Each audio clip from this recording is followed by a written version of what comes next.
నమస్కారం. ఆధ్యాత్మిక వార్తావాహిని భక్తి విశేషాలకు స్వాగతం. ధర్మపురి శ్రీ లక్ష్మీ నరసింహస్వామి దేవస్థానం కళ్యాణ శోభతో సందడిగా మారింది. బ్రహ్మోత్సవాల్లో భాగంగా జరిగిన నృసింహుల కళ్యాణంతో ధర్మపురి క్షేత్రం ఆధ్యాత్మిక శోభను సంతరించుకుంది. ముచ్చటైన వేద పండితుల ఆధ్వర్యంలో నేత్రపర్వంగా పరిణయోత్సవం జరిగింది. ఒకే వేదికపై ఉగ్ర నృసింహ, యోగ నృసింహ, శ్రీ వెంకటేశ్వర స్వామివార్ల వివాహ వేడుకను తిలకించిన భక్తులు పులకించారు. ఒకే చోట 3 కళ్యాణోత్సవాలు నిర్వహించడం ధర్మపురి క్షేత్రంలో మాత్రమే జరిగే అపురూపమైన ఆధ్యాత్మిక ఘట్టం. కళ్యాణానికి ప్రభుత్వం తరపున కలెక్టర్ సత్యప్రకాష్ స్వామివార్లకు పట్టు వస్త్రాలు సమర్పించారు. కదరిలోని శ్రీ లక్ష్మీ నరసింహస్వామి బ్రహ్మోత్సవాలు ఘనంగా ప్రారంభమయ్యాయి. ఆలయ అర్చకులు, వేద పండితులు అంకురార్పణతో బ్రహ్మోత్సవాలకు శ్రీకారం చుట్టారు. వేద మంత్రాల నడుమ ధ్వజపటాన్ని ఆవిష్కరించి బ్రహ్మోత్సవాలకు రావాలంటూ సకల దేవతలను ఆహ్వానించారు. వివిధ రకాల విద్యుత్ దీపాల కాంతులతో ఆలయం శోభాయమానమయ్యింది. 2026-27 ఆర్థిక సంవత్సరానికి గాను 5,456.26 కోట్ల బడ్జెట్కు ధర్మకర్తల మండలి ఆమోదం తెలిపిందని తిరుమల తిరుపతి దేవస్థానం చైర్మన్ బిఆర్ నాయుడు వెల్లడించారు. తిరుమల అన్నమయ్య భవన్లో ఈవో ఎం రవిచందర్తో కలిసి శనివారం జరిగిన ధర్మకర్తల మండలి తీసుకున్న నిర్ణయాలను వివరించారు. తిరుమల తిరుపతి దేవస్థానం 2026-27 ఆర్థిక సంవత్సరానికి 5,456.26 కోట్ల బడ్జెట్కు ధర్మకర్తల మండలి ఆమోదం తెలిపింది. ముఖ్యమంత్రి చంద్రబాబు నాయుడు ఆదేశాలతో తీతిదే విద్యా సంస్థల్లో మెరుగైన విద్యనందించేందుకు 118.89 కోట్లు కేటాయించారు. భక్తుల విజ్ఞప్తి మేరకు శ్రీవారికి ముడుపులు అందించే దాతల సౌకర్యం కోసం శ్రీవారి ముడుపు పత్రం పథకాన్ని ప్రయోగాత్మకంగా ప్రారంభించాలనే నిర్ణయం తీసుకుంది ధర్మకర్తల మండలి. తిరుమలలో భక్తుల సౌకర్యార్థం అదనంగా మరో అన్నప్రసాద భవనం, ఆధునిక వంటశాలను అత్యాధునిక టెక్నాలజీతో నిర్మించేందుకు రిలయన్స్ సంస్థ 100 కోట్ల నుండి 120 కోట్లు విరాళం అందించేందుకు ముందుకు రావడంతో పనులు ప్రారంభించేందుకు ఆమోదం తెలిపింది. ఒంటిమిట్టలో 108 అడుగుల జాంబవంతుడి విగ్రహం ఏర్పాటుకు 20.17 కోట్ల పనులకు సమావేశంలో ఆమోదం తెలిపారు. కోయంబత్తూర్, గౌహటి, బెలగావి, పాట్నా వద్ద మోకామ నగరంలో శ్రీవారి ఆలయాల నిర్మాణాలకు ఆయా రాష్ట్ర ప్రభుత్వాలు కేటాయించిన భూమిని తీసుకునేందుకు ఆమోదం తెలిపారు. వకుళమాత ఆలయంలో అక్షర గోవిందం పేరుతో అక్షరాభ్యాస కార్యక్రమం ప్రారంభించాలని నిర్ణయించారు. ఒంటిమిట్ట శ్రీ కోదండరామస్వామి వారి బ్రహ్మోత్సవాల్లో ఈ ఏడాది అదనంగా ₹50 విలువ చేసే తిరుమల శ్రీవారి లడ్డూ ప్రసాదాన్ని ఉచితంగా అందించాలని నిర్ణయించారు. ఈసారి తీతిదే బోర్డు సమావేశానికి భారీ ఎజెండానే చేపట్టారు. వాటిలో ఒంటిమిట్టలో విద్యుత్ అలంకరణకు 4.25 కోట్లు, అలిపిరి తనిఖీ కేంద్రానికి స్కానర్లకు 8 కోట్లు, మన్యం జిల్లాలో శ్రీ వెంకటేశ్వర స్వామి దివ్యక్షేత్రానికి 14.25 కోట్లు, తిరుపతిలో కమాండ్ కంట్రోల్ సెంటర్ ఏర్పాటుకు 10.75 కోట్లు కేటాయిస్తూ నిర్ణయం తీసుకున్నారు. తీతిదే ఆలయాల్లో పరిచాలకులుగా పనిచేస్తున్న 51 మందికి అర్చకులుగా పదోన్నతి కల్పించాలని ప్రభుత్వానికి నివేదించారు. తిరుపతి, తిరుమలలో 727 మంది నియామకానికి ఆమోదం తెలిపింది తిరుమల తిరుపతి దేవస్థానం పాలక మండలి. తిరుమలలో కోనేటి రాయడి తెప్పోత్సవాలు నేత్రపర్వంగా జరుగుతున్నాయి. వార్షిక తెప్పోత్సవాల్లో భాగంగా 3వ రోజున శ్రీదేవి భూదేవి సమేత మలయప్ప స్వామివారిని తిరుచ్చిపై ఊరేగించారు. అనంతరం కోనేటిలోని తెప్పపై ఆసీనుడై 3 సార్లు విహరించి భక్తులను అనుగ్రహించారు. మలయప్ప స్వామి జలవిహారాన్ని వీక్షించిన భక్తులు తరించారు. వేద పండితులు వేదపఠనం చేస్తూ ఉండగా అర్చకులు స్వామివారికి హారతులు సమర్పించారు. తెప్పోత్సవాలను పురస్కరించుకొని ఆలయ ప్రాంగణంతో పాటు కోనేటిని విద్యుత్ దీపాలతో శోభాయమానంగా అలంకరించారు.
యాదాద్రి శ్రీ లక్ష్మీ నారసింహుని బ్రహ్మోత్సవాలు ఘనంగా పరిసమాప్తమయ్యాయి.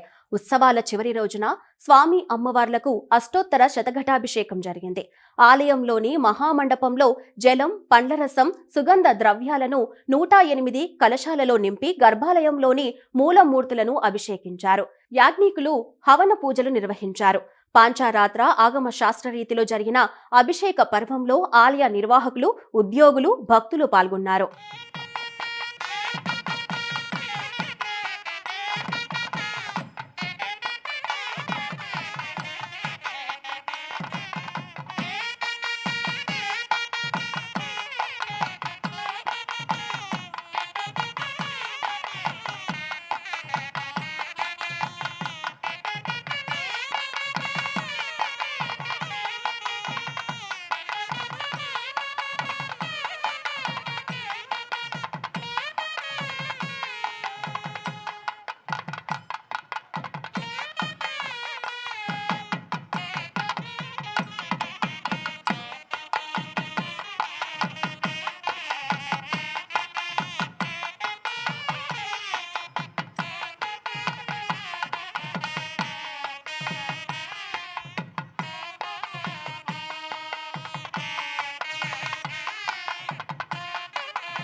అహోబిలం శ్రీ లక్ష్మీ నరసింహస్వామి ఆలయంలో బ్రహ్మోత్సవాలు వైభవంగా జరుగుతున్నాయి.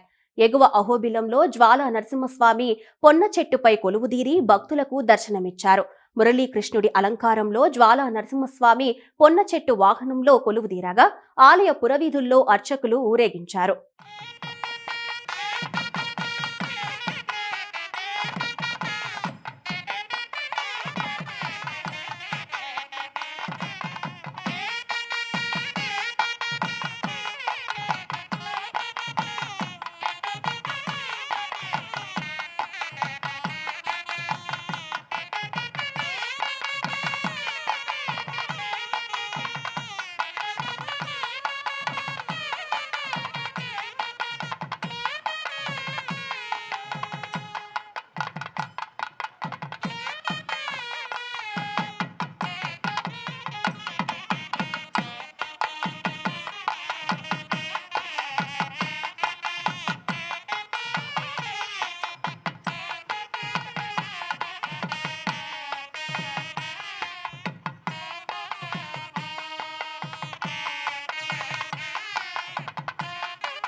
మంగళగిరి శ్రీ పానకాల లక్ష్మీ నరసింహస్వామి బ్రహ్మోత్సవాలు వైభవంగా జరుగుతున్నాయి. ఉత్సవాలలో భాగంగా శ్రీదేవి భూదేవి సమేతుడైన శ్రీ లక్ష్మీ నరసింహస్వామి సింహవాహనంపై కొలువుదీరి పురవీధుల్లో ఊరేగుతూ భక్తులను కనువిందు చేశారు. సతీ సమేతుడైన నృసింహుడిని సుందరంగా అలంకరించి ప్రత్యేక పూజలు నిర్వహించారు. సింహవాహనాధీశుడైన స్వామిని ఆలయం చుట్టూ ప్రదక్షిణలు చేయించారు.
రామతీర్థంలోని శ్రీరామస్వామివారి ఉప ఆలయంలో శ్రీ మాధవస్వామి భూభుజంగ వరాహ లక్ష్మీ నరసింహస్వామివారి కళ్యాణోత్సవాలు ఘనంగా జరుగుతున్నాయి. ఉత్సవాలలో భాగంగా శ్రీ మాధవ స్వామి వారికి భూభుజంగ వరాహ లక్ష్మి నరసింహస్వామి వారికి విశ్వక్సేన ఆరాధన, స్వస్తి పుణ్యాహవచనం, అగ్ని ప్రతిష్టాపన చేసి ధ్వజారోహణం నిర్వహించారు. అనంతరం వేద పండితుల మంత్రోచ్చరణల నడుమ స్వామి అమ్మవార్లకు పరిణయోత్సవం శాస్త్రోక్తంగా జరిగింది.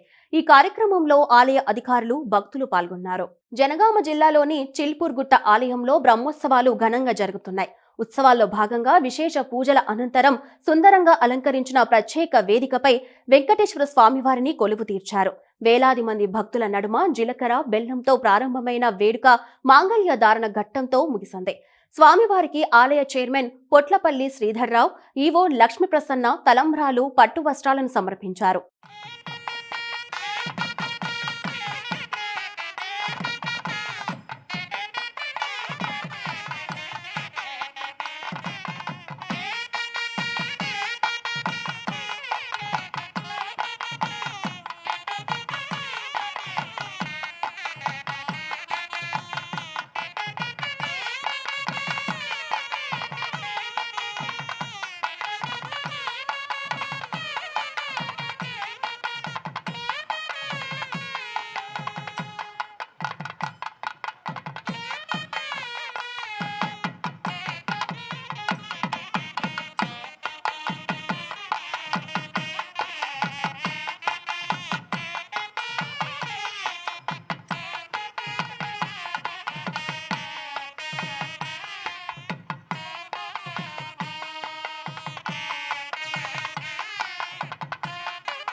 జయశంకర్ భూపాలపల్లి జిల్లా రేగొండ మండలం కొడవటంచలోని శ్రీ లక్ష్మీ నరసింహస్వామి ఆలయంలో పరిణయ ఘట్టం వైభవంగా జరిగింది.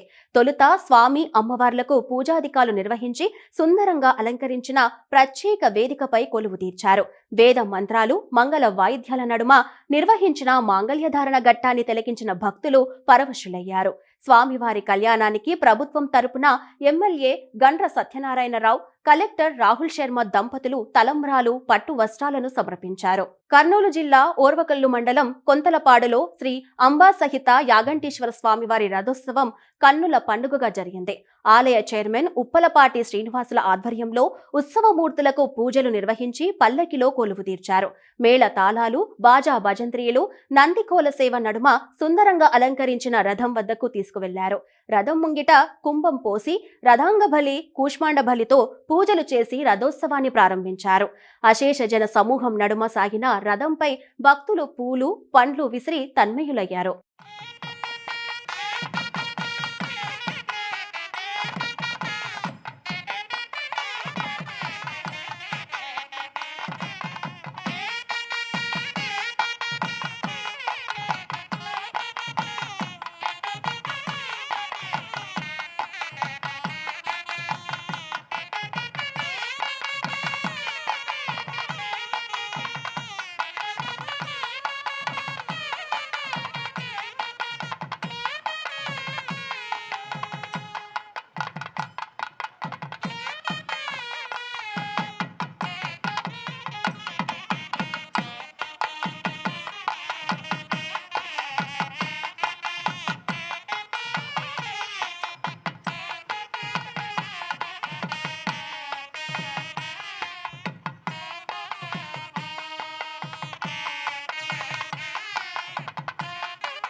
అనంతపురం జిల్లా గుంతకల్లు కసాపురంలో శ్రీ నెట్టికంటి ఆంజనేయ స్వామి ఆలయంలో విగ్రహ ప్రతిష్టాపనోత్సవం ఘనంగా జరిగింది.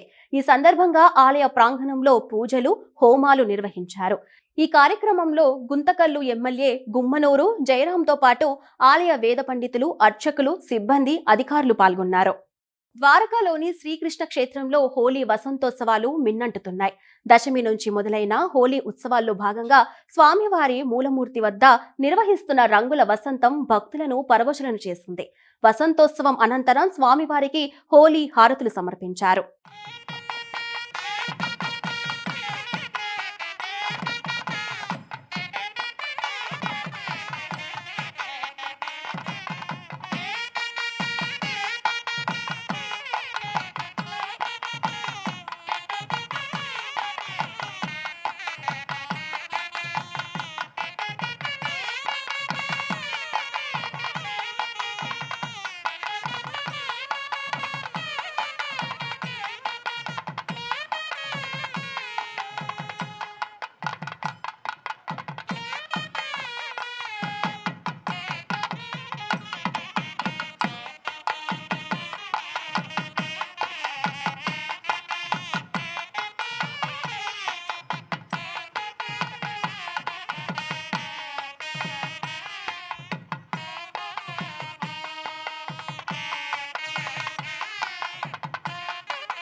హైదరాబాద్ బీహెచ్ఎల్ టౌన్షిప్ లోని శ్రీ అభిషేక లక్ష్మీ నరసింహస్వామి సన్నిధిలో త్రయోదశ వార్షిక శ్రీ మహాలక్ష్మి యాగోత్సవాలు ఘనంగా జరుగుతున్నాయి. ఉత్సవాలలో భాగంగా అమ్మవారికి గజవాహన సేవ నిర్వహించారు. స్వామి అమ్మవార్లకు హరిద్రాభిషేకం చేశారు. హైదరాబాద్ ఎల్బీ స్టేడియంలో ఆదివారం భక్త రామదాసు జయంతి మహోత్సవం జరగనుంది. తెలంగాణ సంగీత నాటక అకాడమీ ఆధ్వర్యంలో జరిగే ఈ కార్యక్రమంలో అనేక మంది కళాకారుల నృత్య ప్రదర్శనలు చేస్తారని తెలంగాణ సంగీత నాటక అకాడమీ అధ్యక్షురాలు ప్రొఫెసర్ డాక్టర్ అలేఖ్య పూంజాలా తెలిపారు. తెలంగాణ సంగీత నాటక అకాడమీ ఈ సంవత్సరం కూడా గత సంవత్సరం లాగా భక్త రామదాస్ గారి జయంతిని పురస్కరించుకుని ఒక చక్కటి కార్యక్రమాన్ని తీసుకొని మేము ముందుకు వస్తున్నాము. గత సంవత్సరం ఈ కార్యక్రమానికి దగ్గర ఒక 1200 మంది కళాకారులు పాల్గొన్నారు. బట్ ఈసారి సంతోషం ఏంటంటే దాదాపు 2000 మంది కళాకారులు ఇందులో పాల్గొబోతున్నారు. ఈసారి సంగీతంతో పాటు నాట్యాన్ని కూడా మేము జోడించి ఈ కార్యక్రమాన్ని మేము డిజైన్ చేసుకున్నాము. ఈ కళాకారులందరూ కూడా ప్రొద్దునే 9 గంటల నుంచి సాయంత్రం ఇంకా ఈ అందరూ పార్టిసిపెంట్స్ పర్ఫామ్ చేసేంత వరకు ఈ కార్యక్రమం జరుగుతుంది. ఈ కార్యక్రమానికి అందరూ పెద్దవారందరూ కూడా మన ముఖ్యమంత్రి, ఉప ముఖ్యమంత్రి గారు వీళ్ళందరూ కూడా పెద్దలు చాలామంది మనకు కావలసిన వారు మంత్రివర్యులందరూ కూడా విచ్చేస్తామని చెప్పారు. వాళ్ళందరూ కూడా వచ్చి ఈ కార్యక్రమాన్ని విజయవంతం చేస్తారని నేను ఆశిస్తున్నాను. ఇవి ఈనాటి భక్తి విశేషాలు. తదుపరి ఆధ్యాత్మిక వార్తావాహిని భక్తి విశేషాల్లో మళ్ళీ కలుద్దాం. అంతవరకు సెలవు. నమస్కారం.